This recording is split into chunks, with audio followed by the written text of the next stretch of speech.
MLA గారిని మేము అడగాలనుకుంటున్నాం. ఇప్పుడే నువ్వు నిజం చెప్పాలి కదా. ఈ జాగా చూసింది ఎవరు? కేసీఆర్ గారి ప్రభుత్వం. దీనికి కొబ్బరికాయ కొట్టింది ఎవరు? కేసీఆర్ గారి ప్రభుత్వం.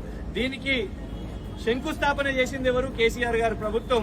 దీనికి పునాదులు వేసింది కూడా కేసీఆర్ గారి ప్రభుత్వం.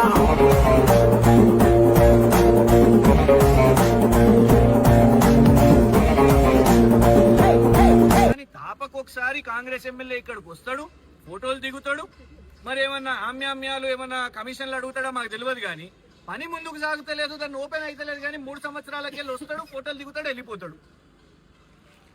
ఇలా ఏమున్నది? మళ్ళా వచ్చి రాజకీయ వ్యాఖ్యలు. బీఆర్ఎస్ వాళ్ళు కొబ్బరికాయ కొడితే కొబ్బరికాయ నీ నెత్తి మీద కొడతాం, గుమ్మడికాయ నీ నెత్తి మీద కొడతాం.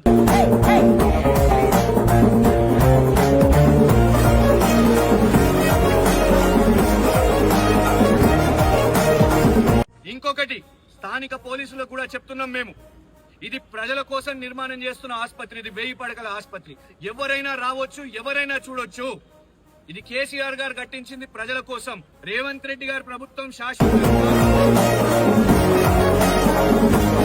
అందుబాటులో చేయాలి. 1000 పడకల టిమ్స్ అల్వాల్ ఆసుపత్రిని